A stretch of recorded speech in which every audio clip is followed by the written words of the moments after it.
All right, you have 6:03 and you're live. Thank you, Carrie. Call to order the Finance and Human Resource Committee. It's Monday, April 12th. Councilmember Mark Davies, Here. Councilmember Scott Harrington, Here. and Councilmember John Rafter. Here. I'd also like to acknowledge that Mayor Herzig is here with us tonight, along with other city staff members, including our acting fire chief and acting police chief. Thank you all for coming tonight. To the committee members, is there any changes or excuse me, corrections that need to be made to our previous meeting minutes? Hearing none, seeing none. Sorry, trying to find Scott. Oh, there you are. Get your head down.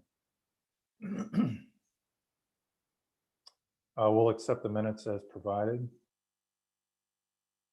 Mayor Herzig will take topic A.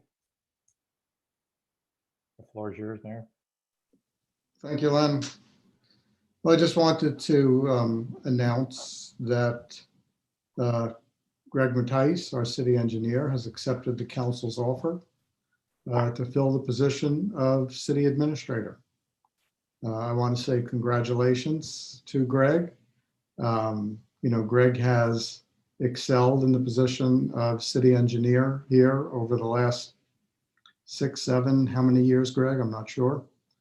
But he's demonstrated that he's ready to take his leadership to the next level as city administrator. And the council has unanimously viewed that as a very positive step and looks forward to it. So with this committee's approval, we'd like to put the official appointment on the coming council agenda. Recognizing that council member Harrington had not participated in any of the interviews, I'm assuming, Scott, you're going to abstain. John or Mark, do you have any exception, or do you accept the proposal that's in front of us? Yes, I accept the proposal and would advocate moving it forward to the full council. John? And congratulations, Greg. Thank you. I echo that. Congratulations, and move it on to the council. Well, Greg, congratulations, but I'm sure we're going to have more accolades once you get official up at full council. And thank you for taking the position, and I look forward to working with you in the future. Likewise. Thank you very much. I should have also mentioned that the motion on the council meeting will be for the position to take effective July 1st, which is the way it was budgeted at the beginning of the year. But everybody, I think I speak for everybody, Greg, in saying that we are all very pleased and very excited and looking forward to your leadership. Thank you very much. I look forward to it as well. So, Greg, how many years have you been the chief engineer for the city? It's been 6 years now. See, you should have stuck with the mayor's. He gave you an extra year or two. That's all right. It's been 11 altogether. 6. There you go. Very good. Okay, moving on, we'll go with Greg and Ginny for the gift for the fencing material down in Wilbur Park. Are you allowed to tell us who the gift is from? I have not received permission from the donor yet, but as soon as I do, I will let you know. Yeah. Okay. Was there any committee member that would object to accepting money from someone that would like to donate it to the city? I struggle to even say those words out loud. So, John, you good with it? Yes, Take the money and run? yes, Okay. Ginny will move that up to full council if needed for the Okay. $875. Next item is the use of the EMS training reserve money. Acting Fire Chief Mancini and Director Lee. Yes, as the narrative says, we currently have a reserve, on our books, which is to be, it's generated from state aid. The New York State Department of Health Bureau has a EMS certification program. And within that program, they reimburse us for when our firefighters get their certifications. We need to reserve that. We've had it for a number of years, and it builds up over time, and then the fire chief will decide what to spend it on. And we've been doing this for a number of years. Right now, we've got about 6,500 in the reserve. And as you know, the training budget got cut quite a bit this year due to COVID. So Chief Mancini has asked for this reserve to be used for an online course that he has discovered. It's a contract that will provide online training for all of his firefighters, and I'm sure that Mike can talk more in detail about it, but it will also save in overtime, and it will also provide his instructors training throughout the year. And it will also meet DOH compliance by keeping records.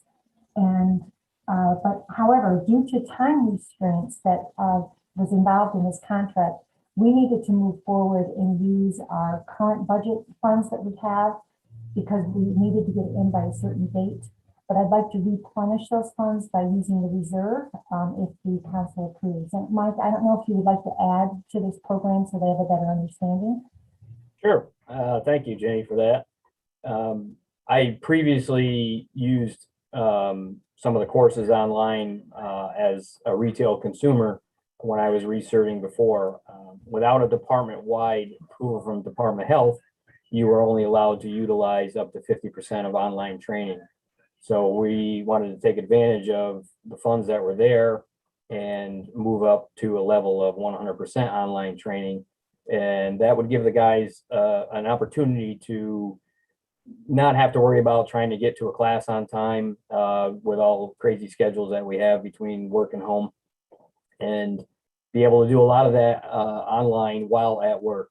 And we needed Department of Health approval of that. So Assistant Chief Matthijs reached out to the Department of Health, and we went through the application process.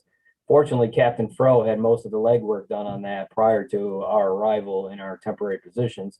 So most of that was just basically shuffling the paperwork up to Albany via Assistant Chief Matthijs. And we just received full approval for the 100% online late last week. And so we're ready to go. And Shane's been working all day today and getting the new software set up and getting all our users online. And in addition to that, we are going to put into use our oldest tablets that were given to us through our ambulance billing company when we first went to our electronic billing and electronic PCRs. And we're going to repurpose those, clean those up, and use them just in-house so the guys can just log on to the website via the tablet and get on and take whatever courses they want to take to meet their qualifications. The great part is they have, as a typical 3-year certification for your EMS certification. So they have 3 years to go through this, and the chief's office is able to administer and monitor all their progress throughout that time period, as well as the user. So the user will be receiving reminders via the software that you are, 25, 35, 40% complete toward your goal, depending on when your recertification date is listed in the software. Well, Mike, I think this is great stuff. Thank you to you and Shane and Chris for thinking outside the box and elevating the department up into the 21st century for training purposes. And it's not always about saving the dime, but it's just great to see that the time management tool will be very advantageous to the firefighters, and I appreciate you guys putting the time into to make that happen. How many years is this contract? The contract it's actually a subscription, and it's annual. There's a annual fee involved pertaining to upgrades, and that's $395 as part of the fee. And then you actually pay per individual that you have as a subscriber. So I believe it was $89 per individual. And and that's just renewed annually. So if for whatever reason you have more individuals next year, it would cost more. or if you have less individuals, it would cost less. This particular year, the administrative fee is a flat $395. Great, great. To And the additionally, committee- I gotta jump in for a second. Additionally, as we roll on a couple years from now, because of our requirements now contractually that all our incoming providers will have to be ALS, we will receive greater reimbursements each time one of those members recertifies. So as we're rolling along, the annual reimbursement money will tend to increase a little bit. Obviously, it's determined by how many members recertify that year, but the amount per individual at the point when we have more ALS providers will go up. As long as the state doesn't change the amount. No, no comment. Yeah. To the committee members, is there any any objections? Hearing No, I none. think it sounds great, and thanks for thinking outside the box. As you know, Councilman Carson said, and I think this is a great step forward. So thanks. Chief, while you have us all ears, did you want to take a couple minutes and talk about your recent fire that you had over on Southside? Sure. Yeah, it was a busy night and a long night. We received the initial alarm roughly around 1:20 a.m. Thursday night into Friday morning. Initial response, I received it over my telephone. I received a numeric, wasn't sure of exactly which building it was, had an idea of which buildings it was between. So as I was getting out to my personal vehicle, radioed to the on-duty captain who was already responding if he knew which building it was. And when he did, I knew we were in for the long haul. Yeah. And we had some pretty good initial reports even prior to their arrival. Once they got on scene, I was just probably about 2 minutes behind the first two engines. And we interfaced with Captain Smith and started putting everything into action. And as the off-duty guys showed up and the initial mutual aid companies that we toned out prior to even actually arriving on scene, he had already elicited the help of quite a few before we even got there, knowing that we were not in a municipal water area. So we were going to need a lot of tankers. Well, I've heard nothing but positives, Mike, out of the entire incident. I think it was great that everybody, the mutual aid companies and our fire department worked so well together. And so thank you for keeping everybody safe. I didn't hear of any reports of any firefighter injuries. Is that correct? That is correct. There were none. That's great. And you approximately had how many personnel responded to that incident?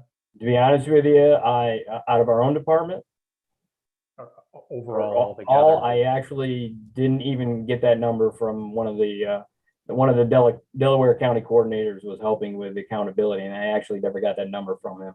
We were more concerned with having the number of gallons of water that we needed to make this thing go out. Well, that's great. Yeah. Well, thank you for sharing that with the committee today, and we look forward from hearing from you in future meetings. So thank you. Okay, moving on. Ginny, we're going to talk about the Youth Teen Center contract. Yes, it was, thank you, Glenn. It was time but also to go out for RFP for the youth center contract again. I gave you a little bit of history in my narrative, saying that OFO used to provide it, and OK, and the YMCA, and then Friends of Recovery in Delaware and Otsego counties, or FORDO, I believe is how they pronounce it, began providing youth services in May of 2017. They were awarded the last RFP, which took their contract into 2020, and we extended it by 1 year as provided in the RFP. And we had to go out to bid again, and this time they were the only respondent to the RFP. And Dave Risberger and I reviewed their proposal and their qualifications, and our scores on there were almost identical, which I found very interesting. And we thought it was a very good proposal, very good package, and our recommendation is to award it.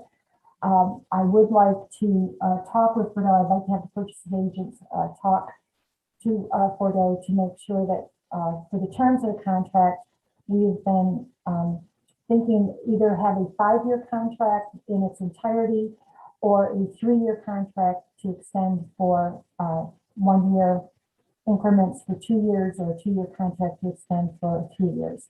We just want to, if it's all right with the committee on their side, to do it for that time period, we would like that. The RFP only said 2 years with 1-year extension, and we would like to just make it a little bit longer.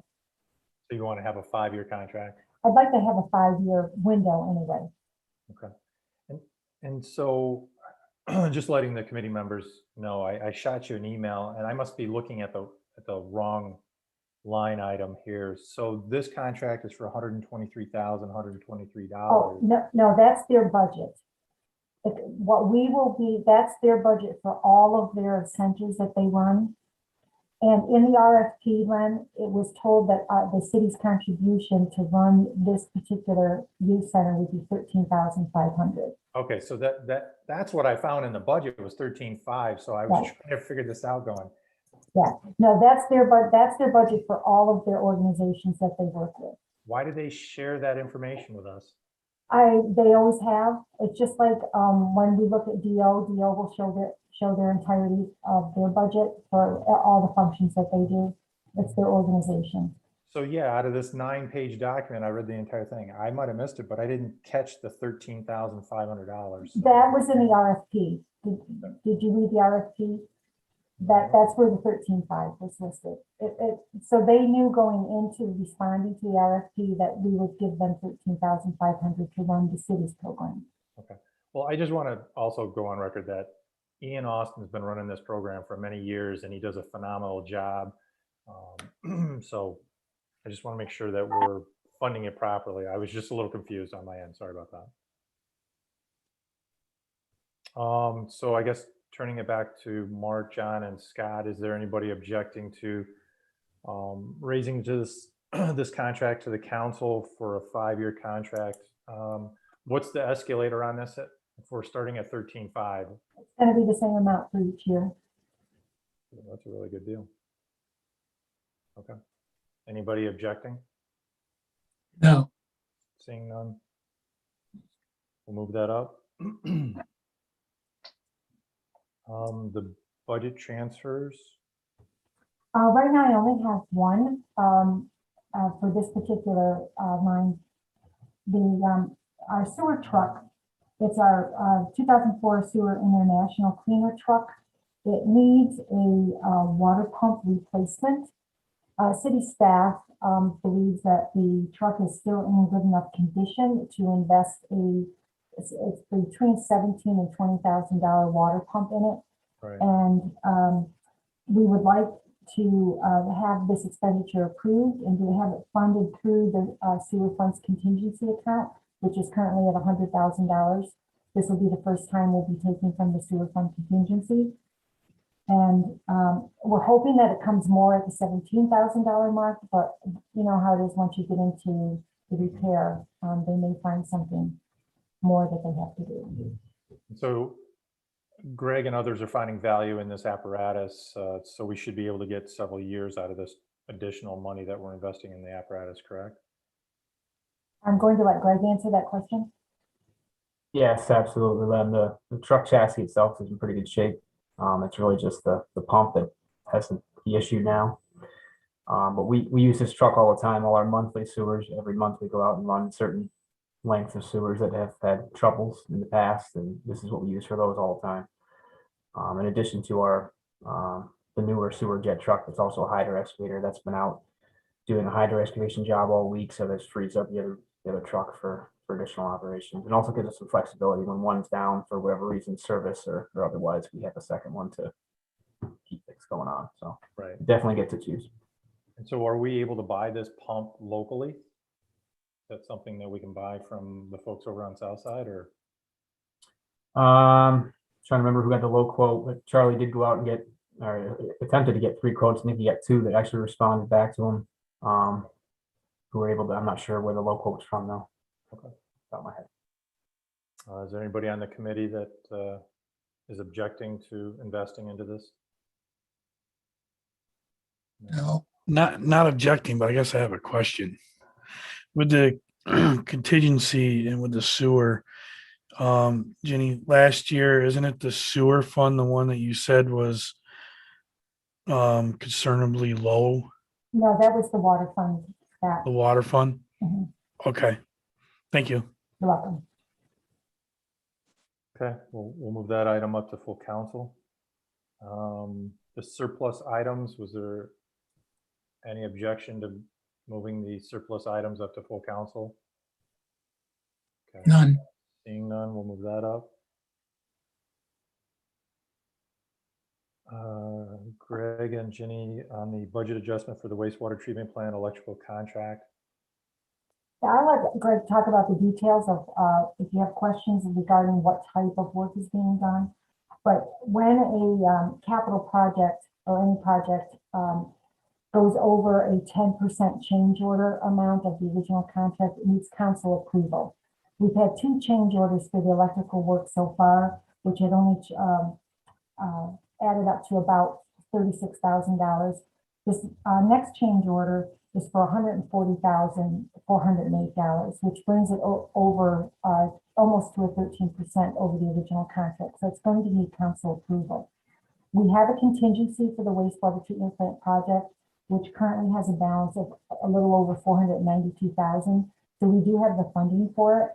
But to do this additional electrical work, which it's for a motor control center upgrade, it will need an additional $140,000 for that. And Greg, I don't know if you want to add to the reasons why we need this upgrade.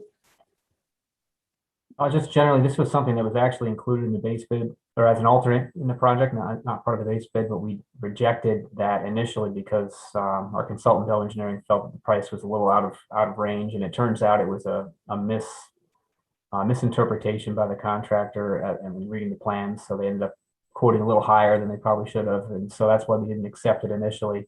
Went back and renegotiated it as a change order, which is what's before you now, and got a better price. And I apologize, I can't remember the initial quote from the alternate bid off the top of my head, but this is it's more in line with where it should be.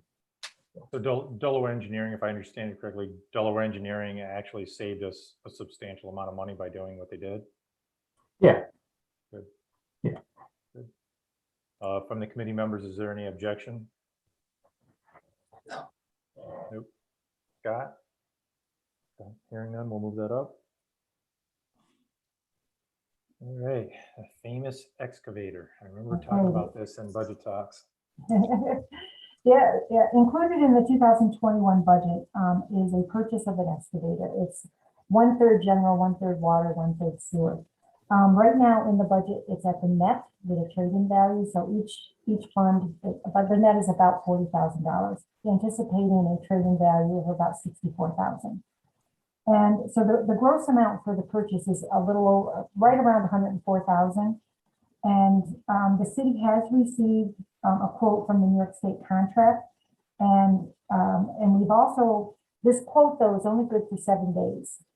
So if the committee supports this, we're going to need to sign the quote tomorrow before we take it to council. The reason being is that because of COVID, the steel prices are changing almost daily, and the company can only hold this price for 7 days.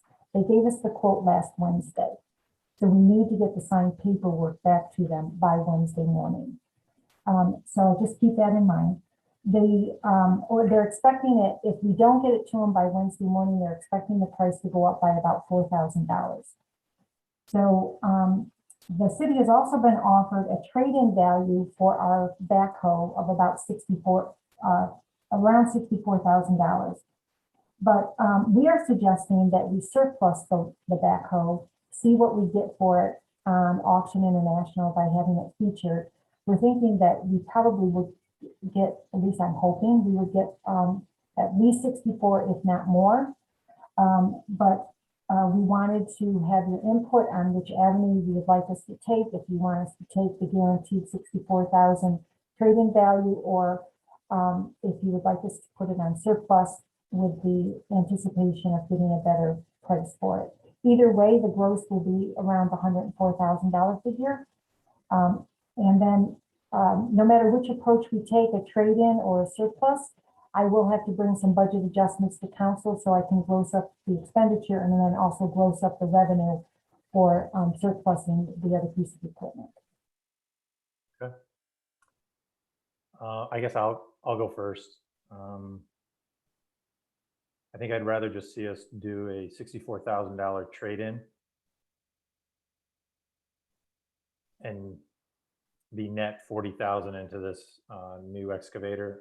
If I remember correctly, Greg, this one's a little bit smaller and it has more versatility. The one that we currently have is too large for most of the city projects. Is that correct? Did I remember that? Yeah, so right now, I'll give you a recap real quick. Right now, we have two excavators. We have a small one, the exact same model as the one we'd like to buy. We have a larger one. And then we have a backhoe, which is, the loader backhoe style. It's got a loader bucket in the front, the backhoe bucket in the back. We initially talked about trading in the larger excavator for this new excavator. Since then, we've talked more with our street supervisors and water and sewer, and we think it's a better trade-in to actually trade in that backhoe. So we'll keep the big excavator. That's like what we're using in the dog park now. We're using it for moving piles around in the yard. It's actually quite handy, and we're figuring we'd probably end up having to rent that like once or twice a year if we didn't have it. Whereas the backhoe, that function can be replaced by current equipment we have, plus this new excavator that we're proposing we buy. So with the new setup, we'll be able to have two fully equipped and functional crews out. For instance, they could replace a hydrant at the same time as another crew's replacing a catch basin. Whereas right now, we're really not outfitted to do that. Right. And this isn't our only backhoe, right? No, we have an older backhoe that once we'll surplus the older backhoe for good and not replace it once it's to the point where it needs some costly repairs. Right now, the Parks Department uses it for miscellaneous moving items around. But when that goes, that's something that they can just use a loader or a skid steer instead, which we already have. Initially, when we bought the backhoe, it was to surplus the old backhoe. We kept the old backhoe for a couple of years now because it hasn't really needed a ton of maintenance, and it's come in handy, but there's other pieces of equipment that can serve that purpose. Okay. So since the last time we had this conversation, we're trading in a backhoe rather than the large excavator. We're going to hold on to that now. That's right.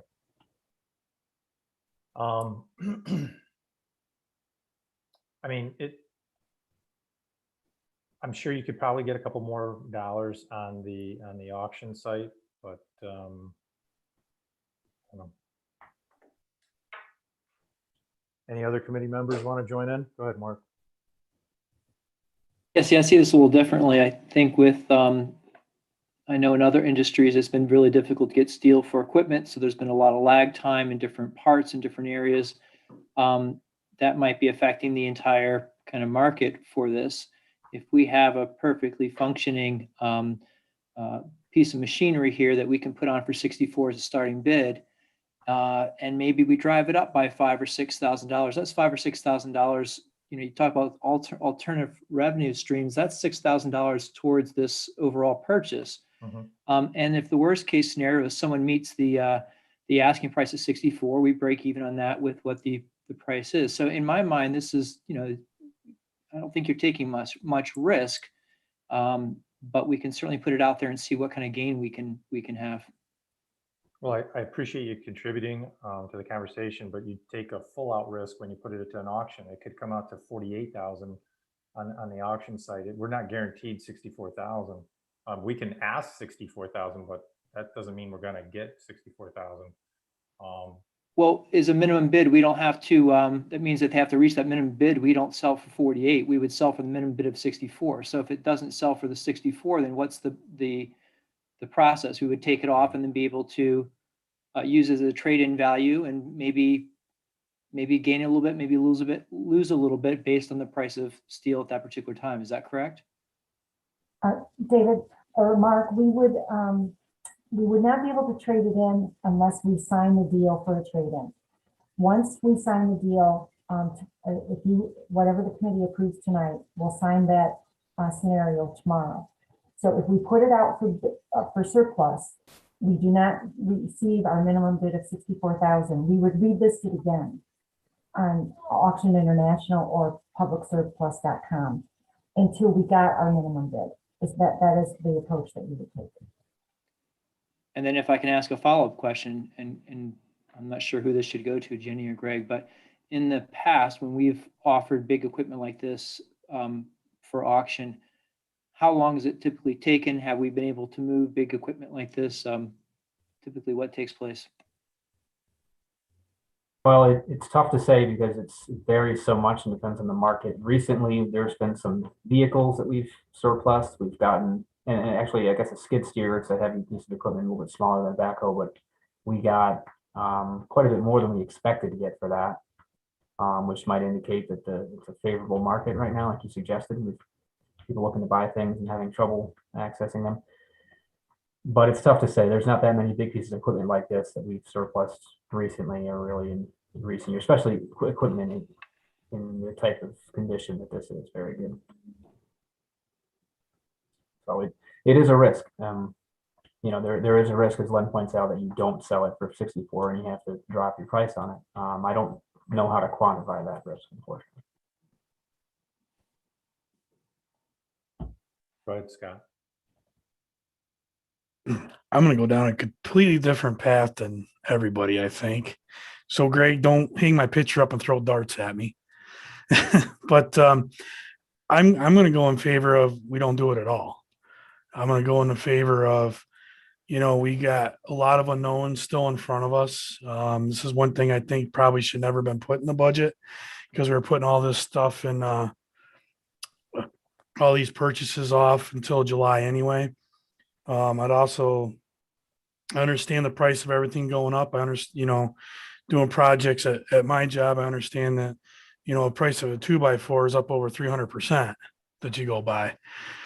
So, but like most markets, everything eventually comes back down once you get back in and everything starts opening up and moving the way it's supposed to. I got with the water fund that Jenny just said in the earlier one is the one that she keeps saying is low that we need to worry about, but yet we're taking another third out of there again. We have the water pipe that just got smashed throughout the winter or broke or whatever happened there and froze and broke that we might have to replace, and we don't have a price on that yet. Reading further on into stuff with the sales tax for January being down, considerably down in my eyes when you're talking 5.9%, and not knowing what this trend's going to do. Our colleges aren't at full capacity yet, so we're not bringing in our water and sewer like we normally would.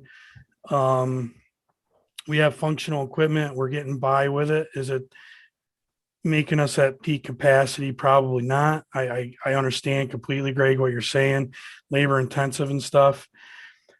But I just, at this time, I just can't see with all these variables of, are we going to get 64? We know we're going to get the trade in, but, and this is going to be this, and what's the overage going to be if, there's just way too many variables here for me to even feel comfortable at this point to do this. So I would just like to push this purchase off. We can revisit it in July like we are with everything else, or we can just push it off and promise Greg that that'll be the first thing that he gets in the new budget and for next year.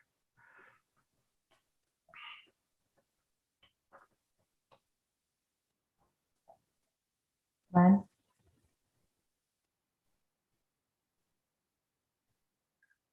Muted. Len, you're muted. My bad. Sorry about that, John. John, go ahead. No, I was going to say you were muted. I appreciate that. Do you have any thoughts on whether we should purchase this piece of apparatus at this time? I'd like to hear from Jenny. Ginny and Greg again. Okay. Regarding that. I have another scenario that you can consider.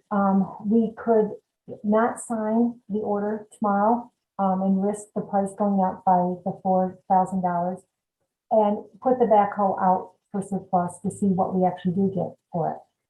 That way, say we get instead of getting 64, say we get, 70.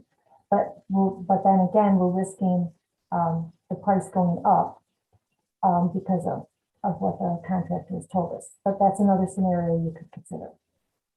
Right, so if we put the backhoe to the auction, if I understand this correctly, we run the risk of not getting the $64,000 we're guaranteed. And we're also at risk of having a higher price for the new piece of equipment, correct? Correct. What I'm saying though is if you wanted to see what we could get for the backhoe, we put the minimum bid out at 64. If we did not get 64, we would not have to make any award. And then we could then do another trade-in deal, but then it may increase the price by the $4,000, if not more, depending on the timing. Right, and then is that something that would work along the lines of Councilmember Harrington, where the purchase actually happens more towards July? Because Well, to do the auction, wouldn't it be 2 weeks? Isn't it usually like 14 days to get out on the auction, like surplus auction? we would take it for council approval on the 20th, and we would list it the very next day. Right, and then you've got two weeks that would be on the auction block, right? Yeah. So we're dealing with maybe 3 weeks where we're not going to know what we're going to get for the backhoe. Greg, what if maybe I could be enticed a little bit better? What if we just put both backhoes up right now? We sign, if you really want this, we sign it and we say yes today with the thing that both backhoes go. And then you get this, and then we're not worrying about repair costs for the older backhoe and all that stuff. We understand the backhoes are gone. That gets you this piece of equipment that you want now. And just, we go on. We could look at that. Obviously, I mean, the reason we're holding on to that older backhoe is because there's minimal maintenance costs. And if there was something big were to come up, then at that point we would not put any more money into it. But I could talk to Charlie and to John about that. Of course, like we could put it out for surplus, and if there's not we could set a minimum for that as well, potentially, but I'd have to talk to them about what Yeah. that might be. Yeah, what I was thinking is maybe like Len wants to do the trade in. No, we get that guarantee 64. Mark wants to do, let's put it up for auction. So let's take the old one, let's put the new one out, the one that you're gonna get the trade in for 64. We'll put the other one up. We can put a minimum bid on it. See if it goes for that minimum bid, the other backhoe, and then that's all money that's going to go into to offset the cost of this. And if that minimum bid doesn't get for the old one, they don't make it, then okay, we'll revisit it. But it sounds like we would keep it and then end up surplus. And if it starts costing us money, but that's just extra money to try to offset this now. You know what I'm saying? Mm-hmm. Yeah, I can't say what that minimum bid should be without discussing with Charlie.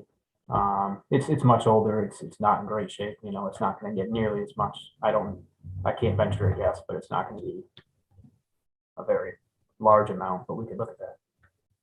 Go ahead, Mark. Greg, would Scott's proposal delay any projects that we have coming up this spring? We've got a bunch. We use the excavator just about every day, 9 months out of the year.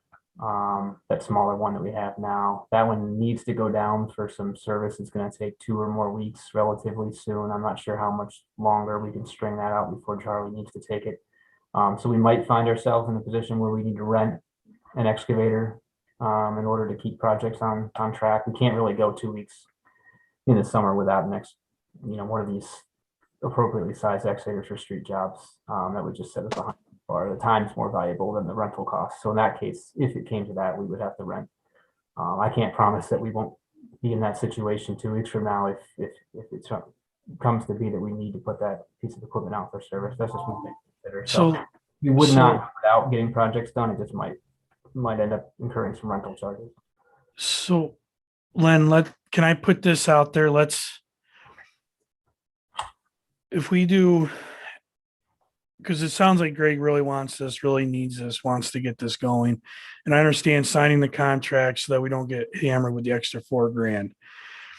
So can we make it so that we're going to do we can go through this, we can trade in the one backhoe for 64.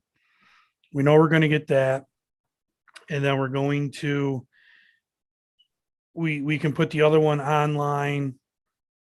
Greg can have time to talk with Charlie, see what the price could be, whether it's 5, 10, 20, whatever. I don't know what these things go for used. And that money there would go back into this to help offset this even more. Okay. Greg, I guess what I didn't ask, maybe I should have. I guess I was assuming that the new excavator was ready to be delivered. Like there wasn't a lot of lag time in that. Did I misunderstand that? I'm not sure what the delivery time would be. I think 4 to 6, 6 to 8 weeks, somewhere around there. It's not going to be a months long endeavor like a lot of our vehicles are, from what I understand. But Right. And are they going to allow us to keep the backhoe while we wait for the new excavator, or are they going to come and take it? that I can't say for certain when we need to stop using that. I have to discuss that with them. Yeah, because I wouldn't want to get to the point where we're renting equipment. The backhoe won't affect, not having the backhoe will not affect the street project, the projects we're doing, construction projects. It's going to be if our current excavator, the smaller one, needs to go down for service, then if we can use the bigger excavator, depending on where the street project is, we'll use that. If not, we might have to rent one. Okay. What do you think of Councilmember Harrington's suggestion that we trade in the $64,000 backhoe, and when you take delivery of the new excavator, the older backhoe goes on the auction block? I think before I 100% commit to that, I want to discuss it with Charlie and John and then get back to you. But I think it's something I'm open to. I mean, like I said before, our intent eventually is to not have that piece of equipment, whenever we can't maintain it anymore. So it's something we can do without. Obviously, it's helpful to have it around. The parks guys have it there to use, at their leisure as they need it. It just takes a little bit more coordination to get the other equipment. Okay. What do you think, Mark?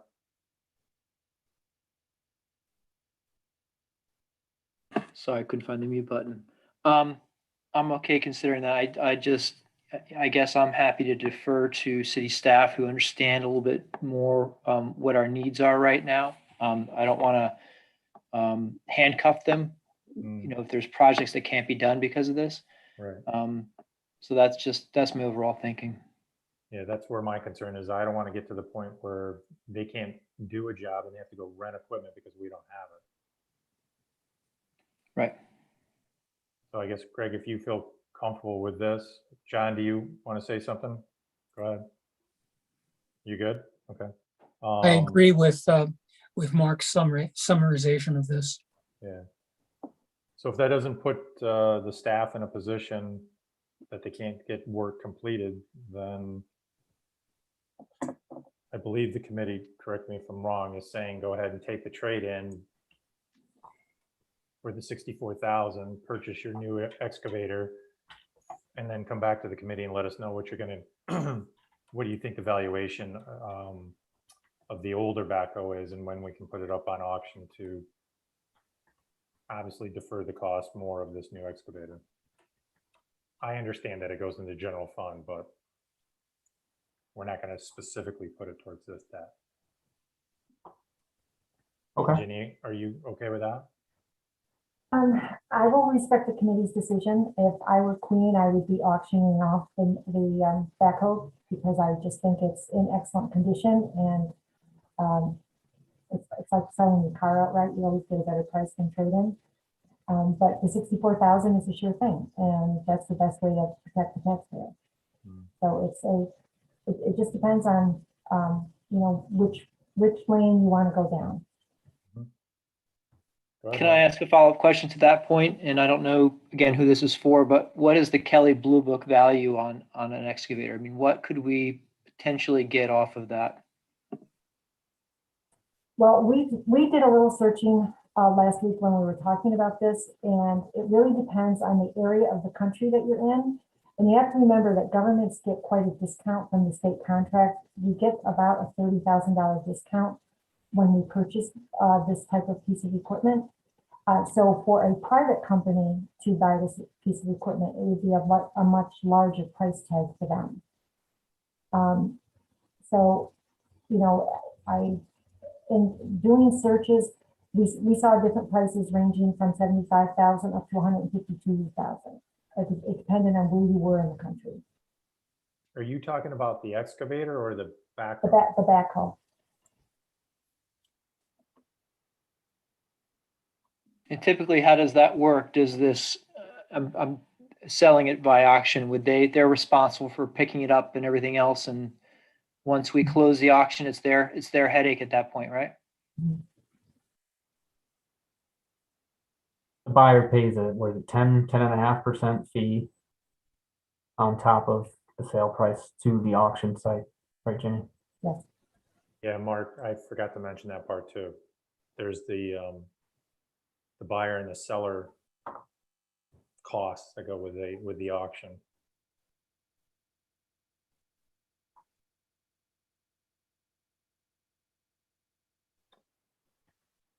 Risk both ways, right? We risk losing out on money and we risk losing money.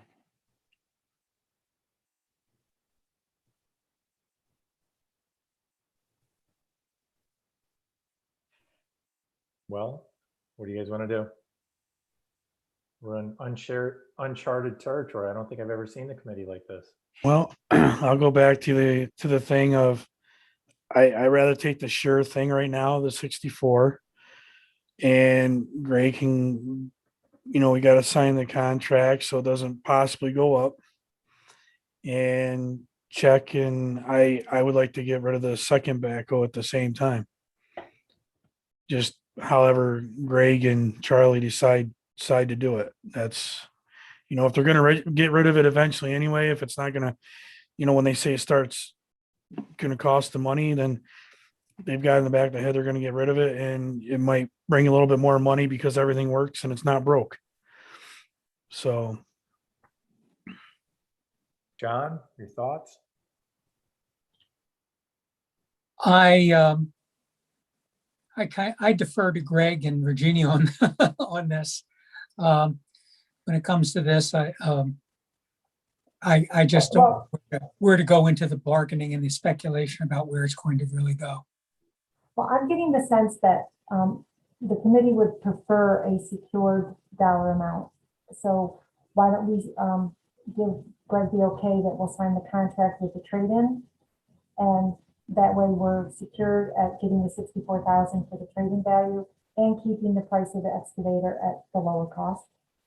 That's the sense I'm getting.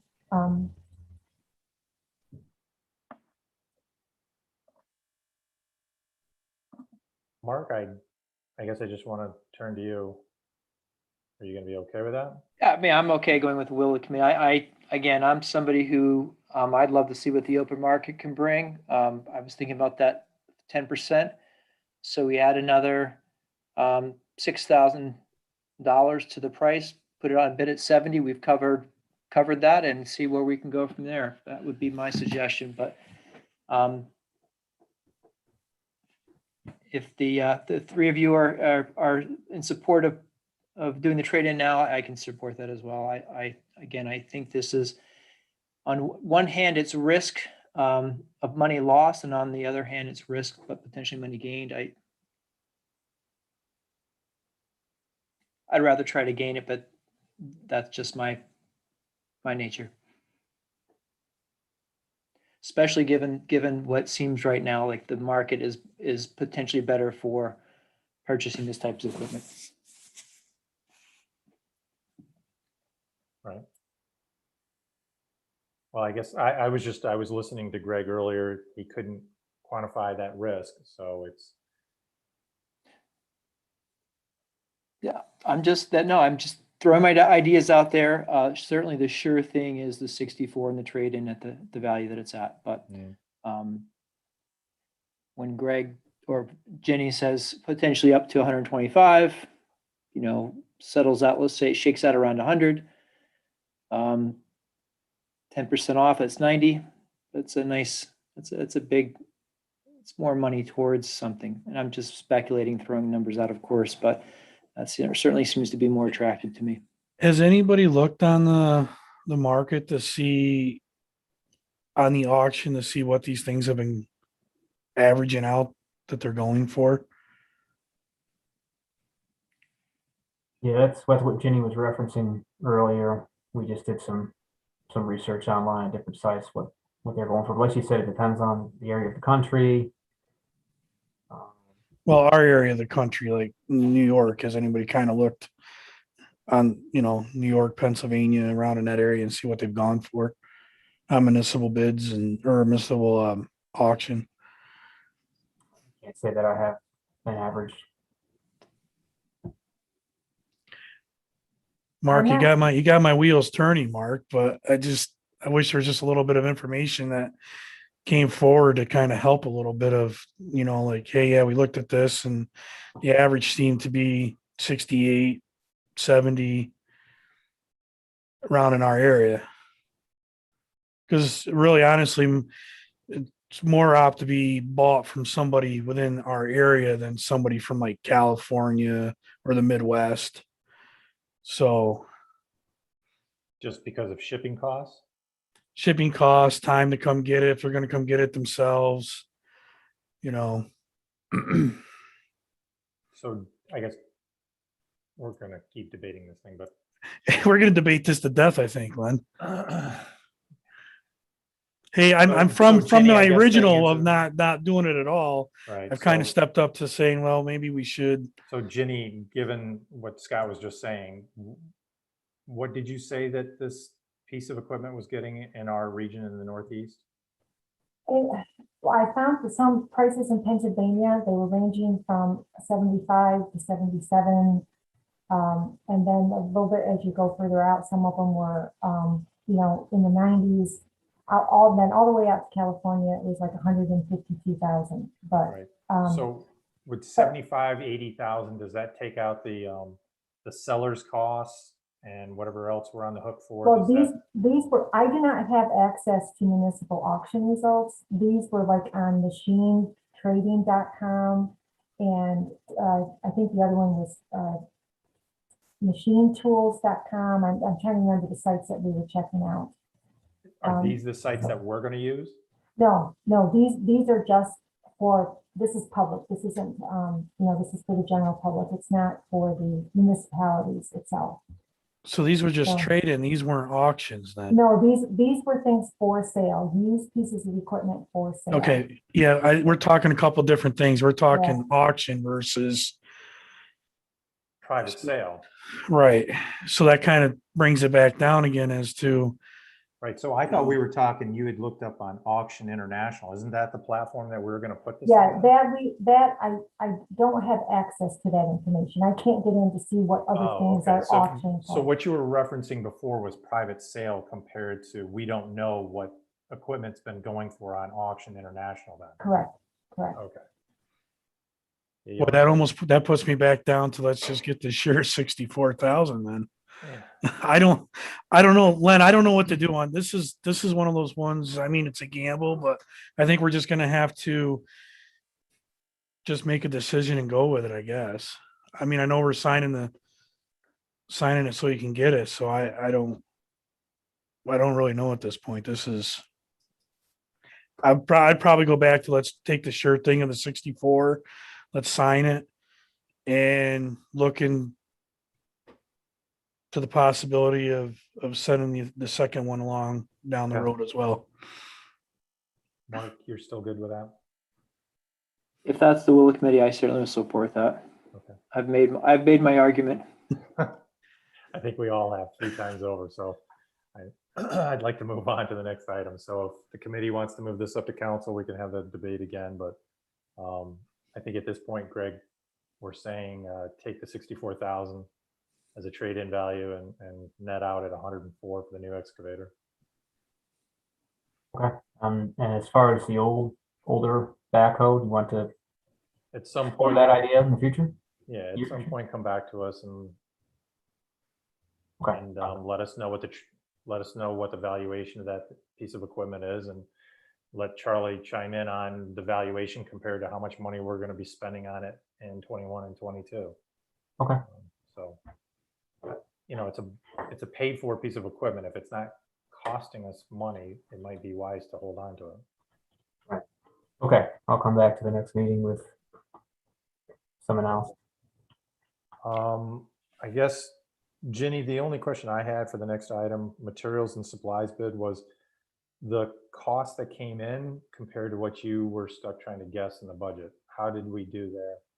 Oh, Len, I did not have time to look at that, but I can do that and get back to you. It's all right. We'll shake it out. Oh, you'll shake it out. Is there any other questions or comments from the committees on item materials and supply bid, item H? Hearing none, we'll move that up. Greg, do you want to talk about the tree trimming and removal bid? Sure, this is a standard annual bid that we do for removing hazard trees or potentially hazardous trees and trimming larger trees that we can't trim ourselves. So we're looking to go to bid for that, and the work will be done late spring into this summer. Bids are due back April 19th. We'd like to we don't have a number right now.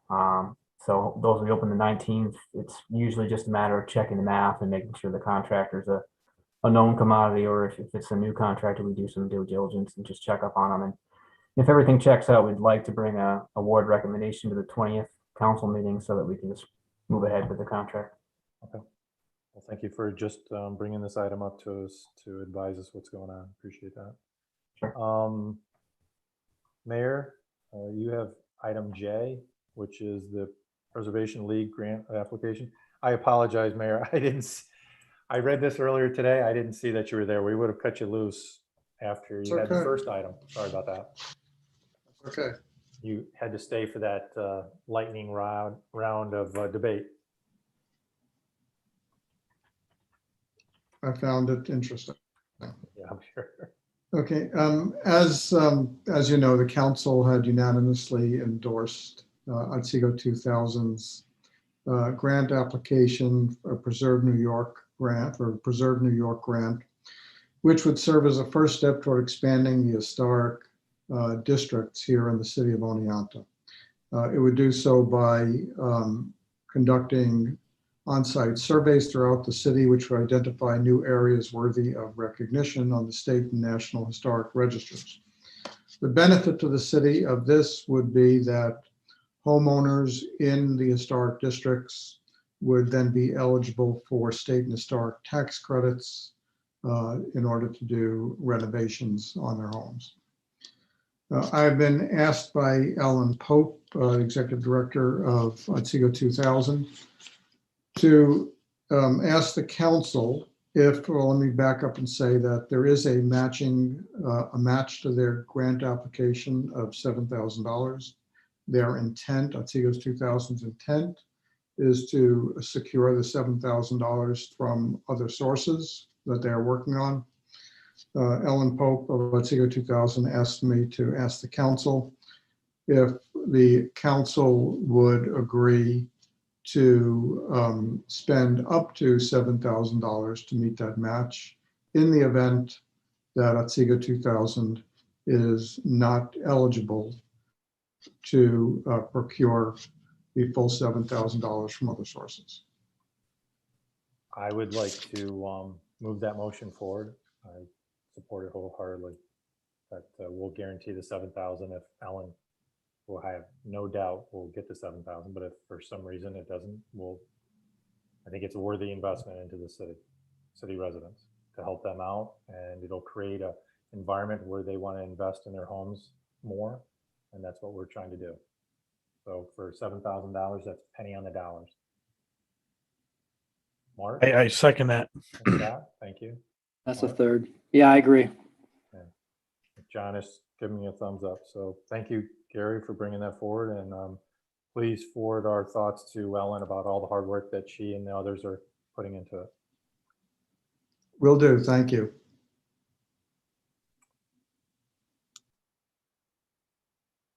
Looks like our personnel director and acting police chief are up next.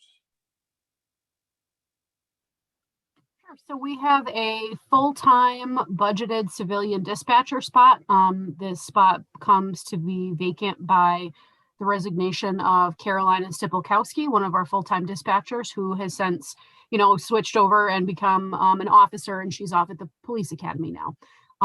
So we have posted the job, and Lieutenant Witzenberg would like to recommend our existing parking enforcement officer, Timothy Kuzo, to be appointed to that full-time job.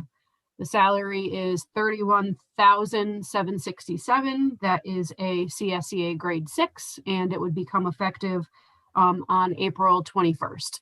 In the meantime, I believe that Chris would, and Lieutenant, please feel free to correct me here. I think you probably have maybe some of your officers step in on an interim basis while we're looking for a new parking enforcement officer for a few weeks until we can get that spot appointed. That's correct. And I also had Tim work on trying to find a animal control officer school as well, because it's a dual position. But the officers are fully capable of handling any parking related issues or animal control issues that should arise. And we shouldn't really have too many complications. I think that this will be a smooth transition and we'll be able to move forward quickly from here.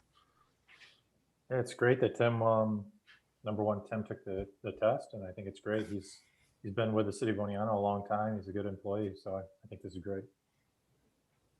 Yeah, I agree. He's a valuable employee, and he's been extremely reliable over the years. So this will be a good fit for him. And really all we're doing is bringing him inside so that he can help us with the things that we've got going on in the building instead of the things that we've got going on outside the building. Good. Thank you, Chris. Thank any you. other committee members want to chime in? Mark says yes. John, you good? Scott says yes. Look forward to Tim being there. Looks like we're up to L, the police academy update. Sure. Lieutenant Witzenberg and I just wanted to advise you all that, we had hired 7 police officer candidates. They started at the academy. We have had 3 resignations, so we are down to 4 to fill 5 vacancies. So of course, that's a disappointing result. I'm in the process of conducting pretty thorough, comprehensive exit interviews with each of them in an attempt to determine, really to work a little bit harder to determine, what went wrong, why they changed their minds or why it didn't work out. So we'll be working on that and compiling that information, following up as necessary. But did want to let you know we are down to 4. Very disappointing, but not all that unexpected, I should say too. I mean, people oftentimes get to the academy and find that it's not for them. So we had talked before about maybe recanvassing the list, and then there's the June or July, there's another academy. Are we still moving that plan forward? So yes, Chris and I there's been a few other things going on, so we haven't really had an opportunity to kind of circle back on that. But yes, there are still 2 candidates remaining on the list. 2, I think, Chris? Yeah, 2 that we would be looking at potentially for an academy in July, potentially. But there's a few steps that would have to happen between now and then. And we will get together on that maybe later this week. Okay. And so for the 4 folks that are in the academy now, when will they graduate? The academy typically goes until roughly October, and they will do field training and graduate shortly after that, at which point they'll go into a 12-week training program for our in-house field training. They're required to do 160 hours through New York State, followed by another 12 weeks for us, which is we can incorporate the first portion under our first phase. So we can, it's about 8 weeks after. I think generally we're cutting them loose around January. Right. And so we still have the possibility that 2 of our officers are going to retire in October, correct?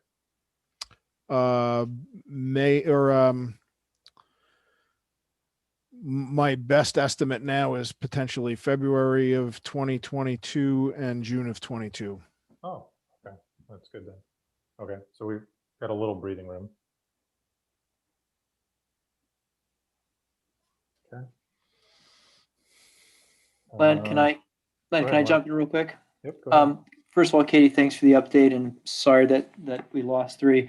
I'd be real interested to hear you after your comprehensive exit interviews, kind of what your takeaways are. You know, we don't need to get into a case by case basis, but mostly what is there something, a common thread that would be helpful for us to think about? But that's it. But thank you for doing that.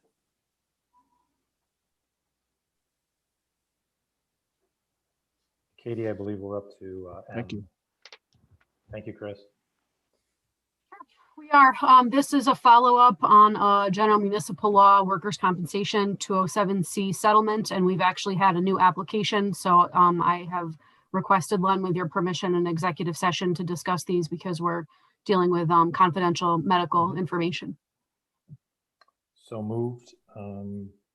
Carrie, can you put us in? Absolutely. Thank you. Scott, don't push the wrong button. Do you need the chief?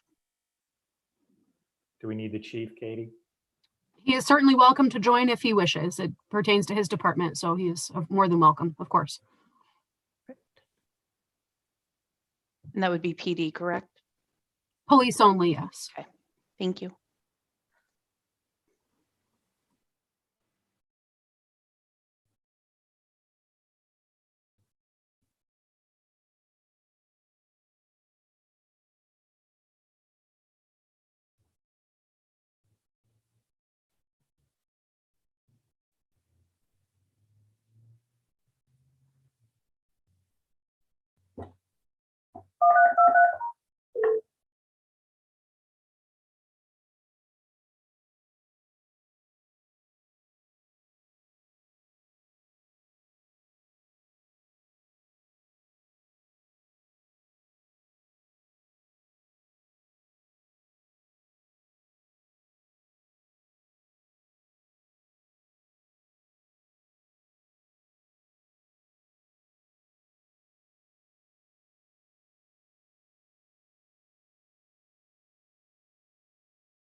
Oh, we're back. So Jenny, did you keep everybody entertained while we were gone? No, I turned myself off, so nobody was entertained. Okay. Is there any other items that you wanted to talk about, Jenny? Yes, first, I want to apologize. I see that there was a third page in error on my narrative that was left over from last time, so please ignore that third page that came out with my narrative. I was doing it remotely at home, and obviously I didn't do it as well as I should have. But yes, I do need to bring something else up for council. I got a phone call today on the roof repair for the recreation building down in Newell Park. They're ready to start that project or two. They got 3 quotes on it. This is coming out of the repair reserve. So a motion will need to go to council to approve the use of the repair reserves. I need to clarify and confirm with Dave Merzick tomorrow. I do think it may need a public hearing because it's out of the repair reserve. So I just wanted to bring that to your attention. It was in the budget at 30,000. The low quote right now is around 18,000. So the cost is going to be much less than originally anticipated. But I wanted to know if I would be able to get that prepared for council for next week. I have no objection of moving that item up to full council. Other committee members, Mark, I see you're shaking your head no. John? Scott? Okay. You got a full approval there, Jenny. Thank you. So the roof, and it was around 18,000, you said? I believe the lowest bid is around 19,000.